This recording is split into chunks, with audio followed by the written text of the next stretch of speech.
आंदोलन नहीं था, वो आर्थिक आंदोलन था, वो सामाजिक मुक्ति का आंदोलन था। आप उनके तमाम लेखों को पढ़िए, उनके द्वारा जो लिखी हुई किताबें हैं उनको पढ़ने की कोशिश कीजिए, तो आप निष्कर्ष पर पहुंचेंगे कि उनका जो आंदोलन था वो गैर बराबरी के खिलाफ आंदोलन था। वो जो गैर बराबरी के कारण जो भाईचारे की भावना कम थी उसके खिलाफ आंदोलन था। वो सामाजिक आंदोलन था, वो समाज में समानता स्थापित करना चाहते थे, वो भाईचारा स्थापित करना चाहते थे। और जो आर्थिक रूप से जो गैर बराबरी है, किसी के पास संसाधन ज्यादा है, किसी के पास संसाधन कम है, वो चाहते थे कि समाज के हर लोगों के पास जो संसाधन है उसमें बराबरी होनी चाहिए। लेकिन जब डॉक्टर बी आर अम्बेडकर ने अपने मूवमेंट को देखा कि भी जो गैर बराबरी है, चाहे वो सामाजिक स्तर की है या फिर वो आर्थिक स्तर की है, उसको अगर खत्म करना है तो उसके लिए अलग अलग रास्ते हो सकते हैं। लेकिन डॉक्टर बी आर अम्बेडकर ने सबसे बड़ा जो रास्ता देखा वो राजनीतिक सत्ता की जो चाबी है वो हथियाने की कोशिश की। और उन्होंने अपने भाषणों में, अपने लेखों में कहा कि जो राजनीतिक सत्ता एक वो चाबी है जिससे हर प्रकार के ताले खुलते हैं, जिससे हम हर प्रकार की जो गैर बराबरी उसको हम खत्म कर सकते हैं। और इसी चीज को अगर मान्यवर साहब काशीराम की बात करते हैं तो उन्होंने भी इसी चीज को आगे बढ़ाया है। अगर आप देखेंगे कि जब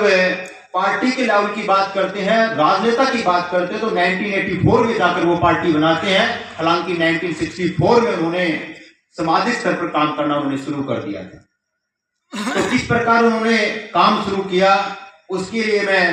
बाबा साहब के थोड़े से कार्य को जो उन्होंने अपना जिया है उसमें थोड़ा सा मैं आपको ध्यान दिलाना चाहूंगा। उसके बाद हम मान्यवर साहब काशीराम को क्या जरूरत पड़ी, इतनी बड़ी वैज्ञानिक की नौकरी जो छोड़कर इस समाज का जो पीड़ा है वो उठाया और जो गैर बराबरी को खत्म करने के लिए बहुत तरह अलग अलग प्रकार के जो सोर्स थे वो ढूंढे और अलग अलग प्रकार के जो प्रयोग थे वो सोसाइटी में किए। तो अगर हमें मान्यवर साहब काशीराम को सही मायने में समझना चाहते हैं तो हमें डॉक्टर बी आर अम्बेडकर के थोड़े से लिटरेचर पर जाना पड़ेगा। हालांकि उनका जन्मदिन अगले महीने आने वाला है, बहुत सारे वक्ता आपके बीच में आएंगे, वो बताएंगे।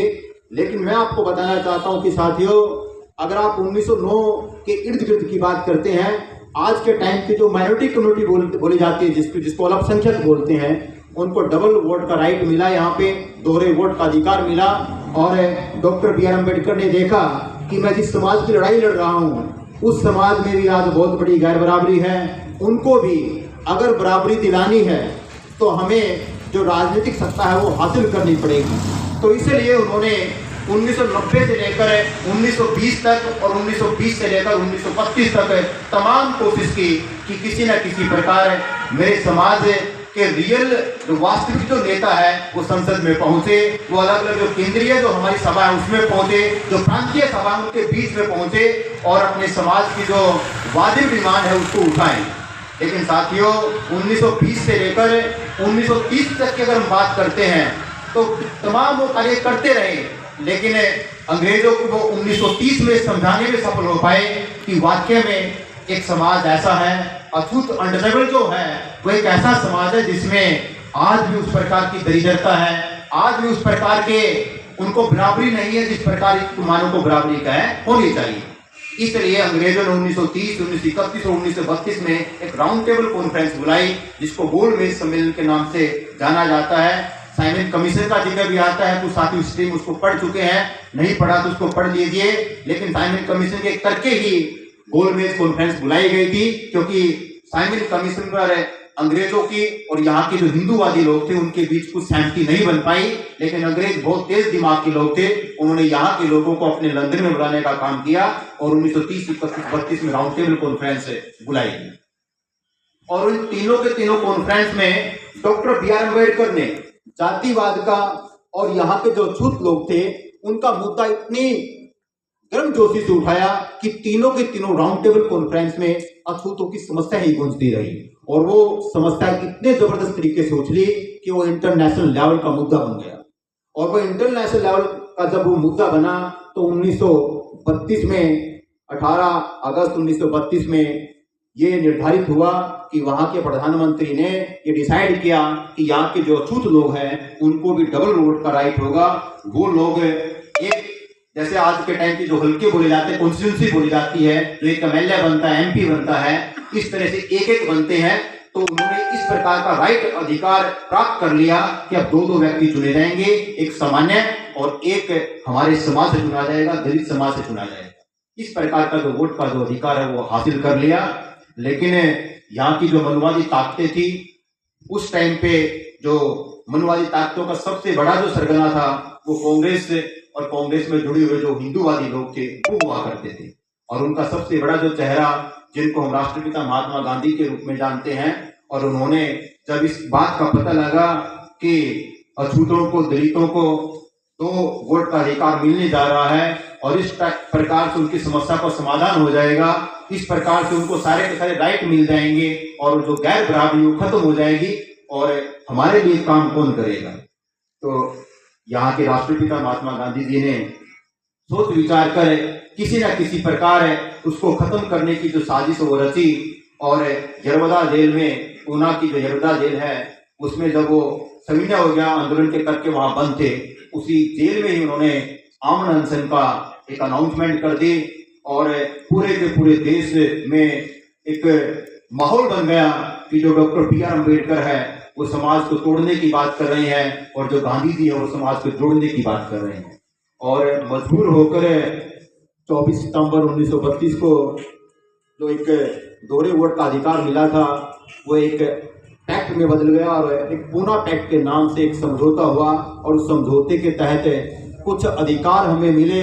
जो अधिकार हमें मिलने चाहिए थे, पूर्ण रूप से मिलने चाहिए थे, वो अधिकार तो नहीं मिले, लेकिन कुछ समझौता हुआ। समझौते का मतलब सारे साथी समझते हैं कि कुछ चीजें निर्धारित कर दी गई, इसमें चाहे वो एजुकेशन की बात करें या फिर हम उसमें जो हमारा आज के टाइम पे जो MP MLA बनते, जो आरक्षित सीटें हैं जिसको रिजर्व बोलते हैं, इन सीटों की बात करें तो ये सारी की सारी चीजें उसमें निर्धारित हुई। और उस पूना पैक्ट आज भी हमारे जो लोग हैं उसको कोसते हैं, लेकिन सबसे ज्यादा जो कोसने का काम है वो मान्यवर साहब काशीराम ने किया। लेकिन जब ये समझौता हुआ, उस समझौते के बाद समाज की जो परिपाटी बनी, उस परिपाटी को मान्यवर साहब काशीराम ने भली भांति देखा, उसको समझा और उसको समझने के बाद फिर फील्ड में आए। किस प्रकार आए वो उसका जिक्र करेंगे। लेकिन जो ये पूना पैक्ट हुआ उससे कुछ अधिकार हमें मिले जिसको आज के टाइम पे रिजर्वेशन बोलते हैं। हालांकि वो एक प्रतिनिधित्व तो हमारा समाज का कि इतना बड़ा जो समाज है उसको प्रतिनिधित्व मिले, उसके भी कुछ व्यक्ति, चाहे वो राज्यसभा की बात करें, लोकसभा की बात करें या अलग अलग राज्यों की जो हमारे विधानसभा है उसकी बात करें, उसमें हमारा अधिकार होना चाहिए। तो साथियों, इन सभी चीजों के बारे में जब सेपरेट इलेक्टोरल की बात हुई वो हमें मिला नहीं, दोहरे वोट का अधिकार हमें मिला नहीं, तो मान्यवर डॉक्टर बी आर अम्बेडकर ने 1932 के बाद, पूना पैक्ट के बाद सेपरेट इलेक्टोरल था वो हमें नहीं मिला, तो 1942 में एक डिमांड रखी अंग्रेजों के सामने। उस डिमांड को बोला जाता है सेपरेट सेटलमेंट। सेपरेट सेटलमेंट का मतलब था कि हमारे जो लोग हैं समाज के वो कम से कम अलग रहे, एक बस्ती बनाकर रहे और वहां से कोई भी व्यक्ति जो उठेगा, चाहे वो MP उठे या MLA बने, तो कम से कम हमारी जो समाज का तो होगा, हमारे दलित भाइयों को होगा या फिर जो अछूत लोग हैं उनका होगा। सेपरेट सेटलमेंट की बात की। अंग्रेज इस चीज के लिए राजी भी हो गए, लेकिन वो सिरे नहीं चढ़ पाया क्योंकि अंग्रेज यहाँ से चले गए और वो जो प्लान था वो बीच में छूट गया। लेकिन उसके बाद अक्टूबर 14, 1956 को एक सेपरेट रिलीजन जो कंसेप्ट था वो दिया, क्योंकि डॉक्टर बी आर अम्बेडकर ने कहा था कि मैं हिंदू धर्म में पैदा जरूर हुआ हूँ लेकिन मरूंगा नहीं इस धर्म में, इस तरह की अनाउंसमेंट की। और 14 अक्टूबर 1956 को उन्होंने बौद्ध धर्म ग्रहण कर लिया और वो ये एक सेपरेट रिलीजन की बात थी और उसके बाद लाखों करोड़ों लोगों ने इस धर्म को अडॉप्ट किया।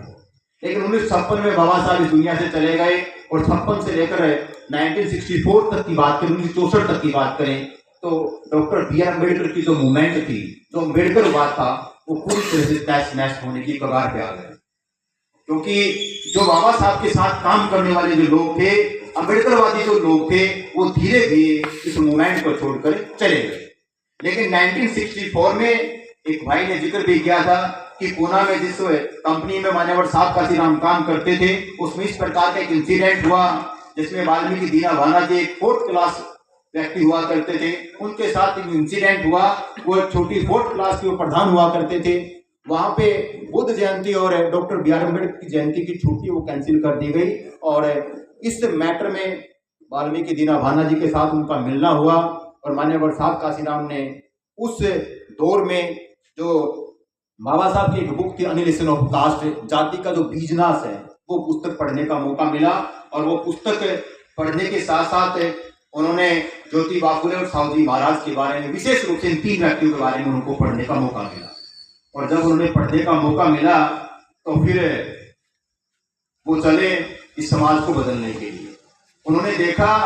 कि डॉक्टर बी आर अम्बेडकर ने किस प्रकार के दुख झेले हैं, किस प्रकार से उन्होंने एक सेपरेट इलेक्टोरल की बात की थी, किस प्रकार से समाज में उनको गैर बराबरी खत्म करने की बात की, लेकिन वो कर नहीं पाए। और 1964 में वहां महाराष्ट्र में जो वो काम कर रहे थे तो उन्होंने देखा कि यहाँ पर अम्बेडकरवादी लोग कौन है, क्योंकि जब 1956 में जब डॉक्टर बी आर अम्बेडकर इस दुनिया से चले गए तो अम्बेडकरवाद जो था उसको संभालने का सबसे बड़ा जो जिम्मेदारी थी वो अम्बेडकरवादियों की थी। और अम्बेडकरवाद उस टाइम पे जो बाबा साहब के द्वारा बनाई गई जो पार्टी थी RPI, Republican party of India, उसकी जिम्मेदारी थी। लेकिन जब मान्यवर साहब काशीराम 1964 में जो फील्ड में उतरे, उन्होंने देखा वहां पे जब वो आरपीआई से जुड़े तो उन्होंने देखा कि जो डॉक्टर बी आर अम्बेडकर के साथ काम करने वाले व्यक्ति थे वो धीरे धीरे बाबा साहब की मूवमेंट को छोड़कर कांग्रेस की तरफ चले गए थे। और इससे डॉक्टर बी आर अम्बेडकर का जो कारवा था, जो एक इतनी बड़ी मूवमेंट हम लोगों को देखे गए थे, वो सारा का सारा तहस नहस हो गया। और उस टाइम पे वो सारी की सारी दुख दर्द जो है, जो डॉक्टर बी आर अम्बेडकर कह के गए कि इस कार्य को बहुत मेहनत मशक्कत से मैं यहाँ तक लेके आया हूँ, हो सके तो इसको आगे बढ़ाना, और अगर आगे नहीं बढ़ा सकते तो कम से कम इसको यहाँ छोड़ देना, कोई व्यक्ति आएगा जो इसको संभालेगा, इसको आगे बढ़ाने की कोशिश करेगा। तो उस टाइम पे मान्यवर साहब काशीराम ने 1964 से लेकर 1971 तक एक पूरे का पूरा दौर आरपीआई के साथ बिताया। आरपीआई के जो लोग थे वो सारे के सारे लोग जो बाबा साहब के साथ भी रहे थे, उनके साथ उन्होंने अपना स्टेज साझा किया, अपनी बातचीत साझी की और सारी की सारी मूवमेंट को जाना कि ये मूवमेंट क्या है। उसके बाद उन्होंने देखा कि ये मूवमेंट वही मूवमेंट है जो किसी जमाने में संत गुरु रविदास की हुआ करती थी, किसी जमाने में वो कबीर साहब की हुआ करती थी, किसी जमाने में वो ज्योतिबा फुले की रही है, वो साहू जी महाराज की रही है, वो डॉक्टर बी आर अम्बेडकर की रही है। तो ये पूरी की पूरी कतार को समझने की कोशिश की। और 1971 में एक आरपीआई जब इलेक्शन लड़ रही थी और इलेक्शन के दौरान कांग्रेस के साथ आरपीआई का समझौता हुआ दिखा, और एक समझौते में क्या तय हुआ कि संत गाडगे महाराज, एक धर्मशाला थी, वहां पे आरपीआई के एक नेता थे जो दादा साहब गायकवाड़ जी, और कांग्रेस के कुछ नेता एक समझौते पर साइन करते हैं। और समझौता इस तरह से होता है कि जिस प्रकार आज लोकसभा की हमारी 543 सीटें हैं, उस वक्त 521 सीट हुआ करती थी। 520 जो सीट है वो कांग्रेस के हिस्से आई और एक सीट पे इलेक्शन आरपीआई लड़ेगी, इस प्रकार का समझौता हुआ। और जब उससे संत गाडगे महाराज धर्मशाला से बाहर आए, कांग्रेस और आरपीआई के नेता, उन्होंने अनाउंसमेंट की, तो वहां उस अनाउंसमेंट के टाइम पे वहां मान्यवर साहब काशीराम जी भी इसको सुन रहे थे। क्या कहा उन्होंने कि अपने जीते जी गांधी जी और डॉक्टर बी आर अम्बेडकर के बीच में काफी सारे फासले रहे हैं, उनके बीच में कभी समझौता नहीं हो पाया, लेकिन आज एक समझौता हो रहा है। और उस समझौते के तहत गांधी जी के हिस्से 520 सीट और डॉक्टर बी आर अम्बेडकर के हिस्से एक सीट आ रही है, और ये समझौता फलेगा फूलेगा, इस प्रकार के अनाउंसमेंट देखने को मिले। लेकिन मान्यवर साहब काशीराम को बहुत दुख हुआ और वो इस समझौते को कोरिलेट करते हैं पूना पैक्ट के साथ। इसी तरह का समझौता कभी 1932 में होता हुआ दिखा और इसी तरह का समझौता आज 1971 में देखने को मिल रहा है। तो डॉक्टर बी आर अम्बेडकर की इस कार्रवाई की इस दशा को देखते हुए मान्यवर साहब काशीराम ने वहां पे 1971 के बाद एक संगठन भी बनाया। 1973 में उसने अनऑफिशियल काम करना शुरू किया, लेकिन 1978 में उसको ऑफिशियल रूप दिया था, जिसको बामसेब के नाम से जानते हैं, backward and minority community employ federation, जिसमें अल्पसंख्यक, जिसमें अनुसूचित जाति, जिसमें बैकवर्ड, ये सारे के सारे जो पढ़े लिखे कर्मचारी थे उनको जोड़ने का काम किया। और समाज के लिए एक नया एक काम जो है पे बैक टू सोसाइटी, कि जिन लोगों ने बाबा साहब के जो दिए गए प्रतिनिधित्व के अधिकार का लाभ उठाया है, वो सारे के सारे लोग सोसाइटी को कुछ पे बैक करें, अपनी कमाई का कुछ हिस्सा उस मूवमेंट को दें। और इस प्रकार का एक कारवा खड़ा करके बामसेब नाम की जो एक चीज थी वो पूरे के पूरे देश में तैयार की। और पूरे के पूरे देश में उन्होंने घूम के, साइकिल की सवारी करके, पैदल घूम के इस मूवमेंट को, इस अम्बेडकरवाद को दोबारा से जिंदा करने का काम किया। और साथियों, जब वो 1971 में वहां बामसेफ में काम कर रहे थे, 1978 तक एक ऑफिशियल बामसेफ उन्होंने दर्ज करवा ली। तो उस टाइम तक उन्होंने समाज में घूमते हुए महाराष्ट्र छोड़ने का जो निर्णय लिया, वो इसलिए लिया क्योंकि हमारे देश की जो महाराष्ट्र स्टेट है, तो एक ऐसा स्टेट है जिसमें सबसे ज्यादा हमारे समाज के जो महापुरुष वो पैदा हुए हैं। चाहे आप उसमें डॉक्टर बी आर अम्बेडकर की बात करें, चाहे उसमें ज्योतिबा फुले की बात करें, चाहे आप सावित्रीबाई फुले की बात करें, या फिर आप साहू जी महाराज की बात करें, ये तमाम महापुरुष महाराष्ट्र में पैदा हुए हैं। लेकिन मान्यवर साहब काशीराम इस निष्कर्ष पर पहुंचे कि जो ये तीन महापुरुष हैं, जो ये तीन, जो दो पगड़ी वाले और एक टाई वाला जो बाबा है, इसको इन्हीं के समाज ने धोखा देने का काम किया है। डॉक्टर बी आर अम्बेडकर की अगर बात करें तो वहां के जो महान लोग थे उन्होंने धोखा देने का काम किया। और अगर साहू जी महाराज की बात करें तो जो कुर्मी समाज था उन्होंने वहां उनको धोखा देने का काम किया। और जो ज्योतिबा फुले जी हैं, तो वहां का जो सैनी समाज, जो माली समाज था, उन्होंने सिर्फ अपने सब्जी वाला, भाजी वाला सिर्फ समझकर वहां तक उनको रोकने का काम किया। तो जब मान्यवर साहब काशीराम ने देखा कि महाराष्ट्र के जो लोग हैं वो अपने महापुरुषों को नहीं पहचान पा रहे हैं, यहाँ के जो लोग उनको लगातार धोखा देने का काम कर रहे हैं, तो ये तीन जो महाराज हैं, चाहे उसमें आप दो पगड़ी वाले कहें, एक टाई वाला बाबा कहें, तो वहां महाराष्ट्र से उनको उखाड़ कर उन्होंने देखा कि इनको कहाँ उगाया जाना चाहिए। तो उन्होंने एक स्टडी की और स्टडी करने के बाद जम्मू कश्मीर से लेकर मध्य प्रदेश से लेकर बिहार तक एक पूरे की पूरी बेल्ट का चुनाव किया। और दिल्ली और यूपी के इर्द गिर्द उन्होंने देखा कि यहाँ एक जो कम्युनिटी है, जो चमार समाज के लोग हैं, वो लगभग 50 से 60% के करीब लोग यहाँ पे रहते हैं। और ये अनुसूचित जाति की एक महार के बाद एक अच्छी वो जाति है जो महापुरुषों के बारे में समझ सकती है, क्योंकि मान्यवर साहब काशीराम इस समाज से बिलोंग करते थे। तो उन तीनों के तीनों व्यक्तियों को, उनकी विचारधारा को दिल्ली और यूपी के इर्द गिर्द यहाँ पिरोने की कोशिश की। और 1981 में आकर एक DS4 नाम की चीज बनाई, जिसमें दलित शोषित समाज संघर्ष समिति के नाम उसको दिया। और पढ़े लिखे लोगों की बदौलत बहुत संघर्षशील जो लोग थे उनको उसमें जोड़ने का काम किया, क्योंकि जो बामसेफ के लोग थे वो सड़कों पर संघर्ष नहीं कर सकते थे। इसलिए जो समाज की जो आवाज है वो सड़कों पर उठाने के लिए वो लोग भी चाहिए थे, वो नौजवान साथी चाहिए थे कि जो सड़कों पर अपनी आवाज उठा सके। और उसके साथ साथ उन्होंने देखा कि सड़कों पर आवाज उठाने से बनेगा नहीं कुछ, हमें पार्लियामेंट की तरफ भी जाना पड़ेगा, क्योंकि समस्या का समाधान वहां से होता है। तो इसलिए DS4 के तहत इलेक्शन लड़वाने का भी उन्होंने काम किया। और फिर 1984 में ये बसपा का रूप ले लेती है, बहुजन समाज पार्टी का रूप ले लेती है। ये सारी जो तमाम चीजें हैं, अगर हम इसको यहाँ इस चीज को लाके छोड़ दें कि भी ये पॉलिटिकल बात है, ये राजनीतिक बात है, ये राजनीतिक मुद्दे हैं,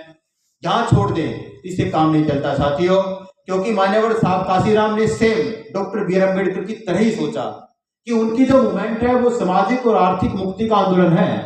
आप साथी नेट चलाते हैं, आप यूट्यूब चलाते हैं, आप देखिए कि जब मान्यवर साहब काशीराम ने पूरे के पूरे देश में अलग अलग राज्यों में जाकर प्रचार करने की कोशिश की थी, तो जिस वाहन का उन्होंने इस्तेमाल किया था, जिस बस का इस्तेमाल किया था, तो बड़े बड़े जो बैनर लगे हुए हैं, आज भी आप देख लीजिए, उस बैनरों पर लिखा होगा कि सामाजिक और आर्थिक मुक्ति का आंदोलन। और वे कहीं भी राजनीतिक वर्ड आपको मिलेगा नहीं, लेकिन वो परिस्थितियां थी, क्योंकि उनको पता है कि डॉक्टर बी आर अम्बेडकर ये कह के गए हैं कि राजनीतिक सत्ता वो चाबी है जिससे सारे के सारे ताले आपके क्या है खुलते हैं। और सेम उन्होंने 1984 में जब BSP बनाई, तो बहुत सारी चीजें उन्होंने जो सत्ता से बाहर रहकर नहीं कर सकते थे वो की है। एक साथी ने सबसे पहले जो अपनी बात रखी थी, उन्होंने बताया है कि जब 1984 के बाद इलेक्शन लड़ा और जब यूपी में उनकी सरकार बनी, तो उन्होंने किस प्रकार से अपने महापुरुषों के नाम से डिस्ट्रिक्ट बनाए, किस प्रकार से अपने महापुरुषों के नाम से उन्होंने यूनिवर्सिटी स्थापित की है, किस प्रकार से अपने महापुरुषों के नाम से उन्होंने अलग अलग स्तर के गांव जो है वो उनको विकसित किया, उनका विकास किया है। साथियों, एक 1990 में केंद्र स्तर की एक स्कीम चलाई गई थी, अंबेडकर ग्राम विकास योजना, लेकिन उसमें 1996 तक कोई काम नहीं हुआ था। सिर्फ अंबेडकर के नाम से वोट लेने का काम किया जा रहा था। लेकिन सिर्फ 6 महीने के लिए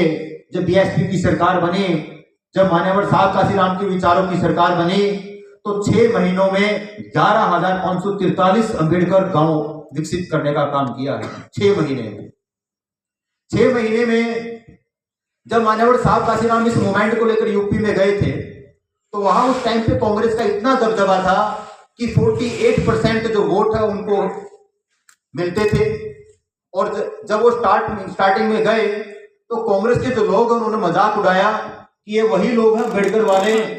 ये वही अम्बेडकर वाले लोग हैं जिस अम्बेडकर को कभी लोकसभा में लोगों को जितवा कर नहीं भेजा, और ये भी नहीं जीतकर कहीं पार्लियामेंट में स्थापित नहीं हो पाएंगे। लेकिन जब मान्यवर साहब काशीराम ने अपना काम करना शुरू किया, इतनी मेहनत मशक्कत की, तो उस मेहनत मशक्कत के बाद आप आज भी देख सकते हैं कि 1984 के बाद क्या यूपी में कभी कांग्रेस को सरकार बनाने का मौका मिला है? नहीं मिला है। ये बहुत बड़ी एक सोचने की बात है कि किस मेहनत की होगी, किस तरह की उन्होंने कि 1885 में बनी जो विचारधारा है उसको उखाड़ फेंकने का उन्होंने काम किया है। तो साथियों, जब उनको इस स्तर को मजबूत हो गए कि उनकी 70 के करीब सीट वहां पे आना शुरू हो गई,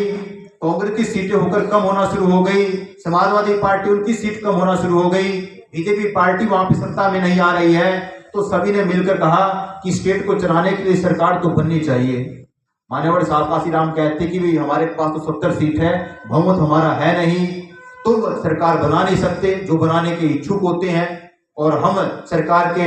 इतनी जो बहुमत मिलता वो हमारे पास है नहीं है, लेकिन सरकार तो बननी चाहिए। मैं भी इसमें सहमत हूँ, लेकिन आप लोगों ने बहुत मौके मिले हैं और आपने अपना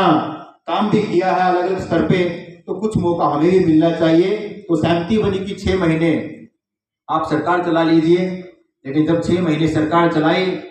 तो मान्यवर साहब काशीराम की जो सोच है वो आप यहाँ से परखने की कोशिश कीजिए कि जो 6 महीने सरकार चली, 180 दिन के करीब उनको मिले, तो उन्होंने पूरे का पूरा जो स्ट्रैटेजी थी उनके दिमाग में फिट थी, क्योंकि उनकी जो स्ट्रैटेजी, उनकी जो रणनीतियां हैं वो 1964 से चल रही थी। मौका उनको मिलता है 1996 के करीब जाकर। तो जब उनको ये मौका मिलता है तो उन्होंने देखा कि इससे पहले भी समाजवादी पार्टी के लोग सीएम रहे हैं, बीजेपी पार्टी के लोग सीएम रहे हैं, उन्होंने उस स्तर का काम नहीं कर पाए जिस तरह का होना चाहिए था। तो उन्होंने क्या किया कि भले ही सीएम आपकी पार्टी का हो, लेकिन जब तक डीएम, एसपी, एसएसपी आपकी पार्टी के नहीं होंगे या आपकी विचारधारा के नहीं होंगे, आपके समुदाय से नहीं होंगे, तब तक आप जो आपके फैसले हैं उनको आप लागू नहीं करवा सकते। तो इसलिए मान्यवर साहब काशीराम ने बहन जी को सलाह दी और अपने चमार समाज के जो है एसपी, एसएसपी और जो मजिस्ट्रेट थे वो वहां बनाने की कोशिश की, और उनको सभी को आदेश दिया कि जो आप लोग हैं वो हुक्मरान के गुलाम हैं, कि जिसका हुक्म चलता उसके हिसाब से काम करेंगे। और आज हुकूमत जो है वो बीएसपी की है, और आप लोगों को इससे पहले भी सरकारों में काम करने का मौका मिला होगा, लेकिन आपकी आवाज सुनी नहीं होगी। हम आपको 180 दिन का टाइम देते हैं और ये काम है, ये आपको करने हैं। सबसे पहला जो काम है वो 7 लाख एकड़ जमीन है हमारे समाज के लोगों को डिस्ट्रीब्यूट की गई थी पिछले सरकारों में, सिर्फ कागजी कार्रवाई में, लेकिन उनको मिली नहीं थी। और जब 180 दिन का काम है, एमडी, डिप्टी, जो हमारे कलेक्टर थे, एसएसपी, इन सभी को दिया गया,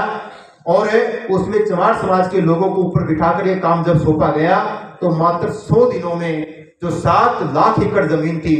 उनका जो कब्जा है, उनके जो रजिस्ट्री है, वो उन लोगों को सौंप दी गई जिन लोगों को कभी वो जमीन कागजों में मिली थी, और नारा दिया गया कि जो जमीन सरकारी है वो जमीन हमारी। किसी स्टेट में इस तरह का काम आपको देखने को नहीं मिलेगा। आपको ये काम तब पॉसिबल है जब आप सत्ता में बैठे हैं, जब आप पार्लियामेंट में बैठे हैं, जब आप राज्यों की जो विधानसभा है उसमें बैठे हैं। इसके अलावा आज भी अगर आप जाके देखेंगे, नोएडा में एक बहुत बड़ी गौतम बुद्धा यूनिवर्सिटी के नाम से यूनिवर्सिटी मिलेगी आपको, और उसमें आप जाने के बाद आपको एहसास होगा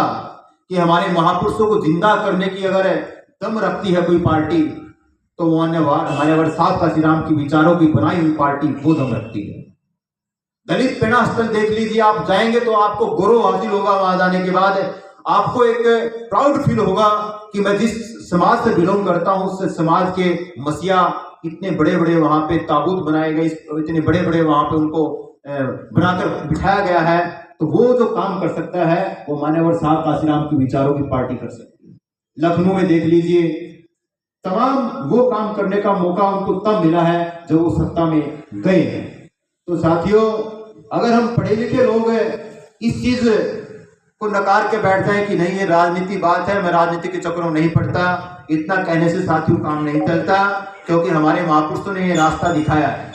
अगर आप संत गुरु रविदास जी की अगर बात करते हैं तो उन्होंने कहा कि ऐसा चाहूं राज में जहां मिले सबन को अन, छोट बड़ सब सम बसे रविदास रहे परसन। एक पैरा इससे पहले भी साथी पढ़ के गए हैं कि दो ही जगह है, या तो खुद का राज हो या फिर मरने का जो स्थान है वहां पे हमें सुख मिलता है।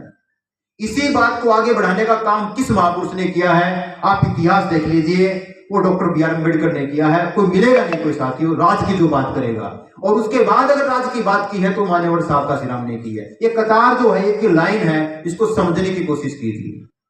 शिक्षा की अगर बात करते हैं तो सबसे पहले जो ज्योति जगाई है वो ज्योति बाफुले ने शिक्षा की बात की है कि जो दबा कुचला समाज है, जिसको आज तक अधिकार नहीं मिले हैं, उनको अधिकार मिलने चाहिए, शिक्षा का अधिकार मिलना चाहिए। वो शिक्षा के अधिकार की जो बात करते हैं तो ज्योति बाफुले करते सबसे पहले। उन्हीं को बात को आगे बात कौन बढ़ाता है? क्योंकि प्राइमरी स्कूल तक की बात करते हैं तो ज्योति बाफुले ने 1848 में पहला स्कूल खोल दिया था, विशेष रूप से महिलाओं के लिए। प्राइमरी स्कूल की बात करते हैं। उसी के बाद ये कतार जो मैं आपको समझाने की कोशिश कर रहा हूं, साहू जी महाराज जिसने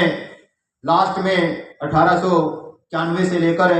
अगर 1920 तक की बात करते हैं तो उच्च जो विद्यालय की बात करते हैं, हाई एजुकेशन की बात करते हैं, जिसमें आरक्षण का राजा जिसको कहा जाता है, तो वो साहू जी महाराज बात करते हैं। उसके बाद शिक्षा की बात करते हैं तो डॉक्टर बी आर अम्बेडकर मिलेंगे आपको। ये कतार देखिए साथियों कहां जाकर मिल रही है। और उसके बाद अगर इस मूवमेंट को, इस अम्बेडकरवाद को जिंदा करने की बात आती है, अगर हमारे महापुरुषों में अगर ज्योति बाफुले की बात आए, साहू जी महाराज की बात आए, कबीर की बात आए, गुरु रविदास की बात आए, इनको जिंदा करने की बात आती है तो मान्यवर साहब काशीराम की बात आती है। तो साथियों समझने की हमें जरूरत है कि हमारा कारवा कहां से चला है और वो कारवे की डोर है वो किसके हाथ में आगे पहुंची है और आज किसके हाथ में। एक वक्त था कि आरपीआई ने अम्बेडकरवाद संभालना चाहिए था, लेकिन आरपीआई से वो संभल नहीं पाया, क्योंकि डॉक्टर बी आर अम्बेडकर के साथ जो लोग काम करने वाले थे वो सिर्फ इसलिए कि डॉक्टर बी आर अम्बेडकर है कि जो विचारधारा है वो हमें एमपी नहीं बना सकती, वो हमें एमएलए नहीं बना सकती, वो हमें मिनिस्टर नहीं बना सकती। वो धीरे धीरे कांग्रेस की तरफ खिसक गए। और इस बात पर मान्यवर साहब काशीराम एक बात कहते हैं कि जो 1932 में जो समझौता हुआ है, जो ये एक सेपरेट इलेक्टोरेट जो हमें मिलना चाहिए था वो नहीं मिला, जो आरक्षण मिला है, ये आरक्षण चमचों की फैक्ट्री पैदा करने वाली फैक्ट्री है। ये एक ऐसी फैक्ट्री बनकर रह गई है जो चमचे पैदा करती है। और अपनी पूरी जिंदगी में एक बुक लिख के जाते हैं, द ईरा ऑफ स्टूचेस, जिसको हम चमचा युग बोलते हैं। उसमें बताया गया है कि जो आज जो रिजर्वेशन है, मैंने अभी बताया कि जो हमारी जिम्मेदारी थी अम्बेडकरवाद को संभालने की वो आरपीआई की थी, लेकिन वो नेता सारे के सारे कांग्रेस की तरफ चले गए या और पार्टियों में चले गए जो एमपी एमएलए उनको बना सकती थी। उनको लगता था कि हम एमपी एमएलए मिनिस्टर नहीं बन सकते। लेकिन आज इस अम्बेडकरवाद को संभालने की जो जिम्मेदारी वो किसके हाथ में है, सभी लोग जानते हैं इस चीज के बारे में, क्योंकि मान्यवर साहब काशीराम ने इतना बड़ा जो प्लेटफॉर्म है वो हमें दिया है। लोगों में वो राजनीतिक चेतना पैदा कर दी है कि एक कूड़ा करकट उठाने वाला, एक धोबी, एक निम्न जाति का जो व्यक्ति है जिसका कभी सोचा नहीं होगा कि हम इस देश के शासक बन सकते हैं, आज वो भी सोच रखता है कि मैं पार्लियामेंट में बैठ सकता हूं, मैं राज्य की विधानसभा में बैठ सकता हूं। ये सोच पैदा कर दी है। सपने दिखाना अलग बात है, सपने दिखाकर उसको पूरा करना एक अलग बात है। जिस प्रकार डॉक्टर बी आर अम्बेडकर ने काम करने का जब मौका मिला, अलग अलग फील्ड में काम किया, तो सेम उसी प्रकार मान्यवर साहब काशीराम को जब काम करने का मौका मिला, तो ऐसा कोई फील्ड नहीं है जहां उन्होंने अपने हाथ पीछे खींचे हो। महिलाओं की अगर बात करते हैं तो आज देश की राष्ट्रीय स्तर की जो पार्टी है उसकी कमान है एक महिला के हाथ में। ये किसकी देन? ये मान्यवर साहब काशीराम की देन। मजदूरों की हक की बात की, आर्थिक एजेंडे में अगर बात करते हैं, वो कहते हैं कि जो जमीन सरकारी है वो जमीन हमारी है। अगर आप सफाई कर्मचारियों की बात करते हो तो उनको ये बात बोलते कि भाई तुम्हारे जो एक काम जिम्मे लगाया गया है ये तुम्हारा काम नहीं है, तुम्हारे पाँव में जो भेड़िया पड़ी है इसको तोड़ने के अलावा, इनको खोने के अलावा तुम्हारे पास ज्यादा कुछ नहीं है, इनको तोड़ दीजिए, शिक्षा ग्रहण कीजिए, राजनीतिक जो एक चेतना वो अपने दिमाग में पैदा कीजिए। तो साथियों, डॉक्टर बी आर अम्बेडकर ने हमें वोट का अधिकार दिया, उस वोट की रियल जो वैल्यू है वो अगर उसको पहचानने की बात आती है, किसने उसको बताया है, वो मान्यवर साहब श्री काशीराम जी है। और साथियों, अगर इस मूवमेंट को हम नहीं संभाल पाए, क्योंकि अगर आप प्रेजेंट एज को देखते हैं किस प्रकार से वो धीरे धीरे खिसकती जा रही है, जिस प्रकार की एक मूवमेंट हमें सौंप के गए थे मान्यवर साहब काशीराम में, उस प्रकार की मूवमेंट आज हमारे हाथ में नहीं बची है, तो उसमें हमारी बहुत सारी कमियां हैं। और अगर ये कमी चलती रही तो साथियों वो ज्यादा दिन वो दूर नहीं है कि जिस प्रकार इसे जाने वाली 26 जनवरी को इस देश के बहुत बड़े शहर में, अमृतसर जैसे शहर में डॉक्टर बी आर अम्बेडकर की जो स्टैचू है उसके ऊपर चढ़ के उसको किस प्रकार से तोड़ा जा रहा है, सरेआम तोड़ा जा रहा है। और अगर हम बात करते हैं दिल्ली के अभी पीछे इलेक्शन हुए, पिछले जो सरकार है उन्होंने किसी प्रकार से वहां भगत सिंह और बाबा साहब की जो तस्वीरें हैं उन्होंने अपने ऑफिस में उन्होंने जगह दे रखी थी, लेकिन जैसे ही सरकार चेंज हुई, गुप्ता समाज से वहां की सीएम बने, किस प्रकार से वहां फोटो को गायब किया गया है ये आप देख सकते हैं। 1925 में संगठन तैयार किया गया था आरएसएस,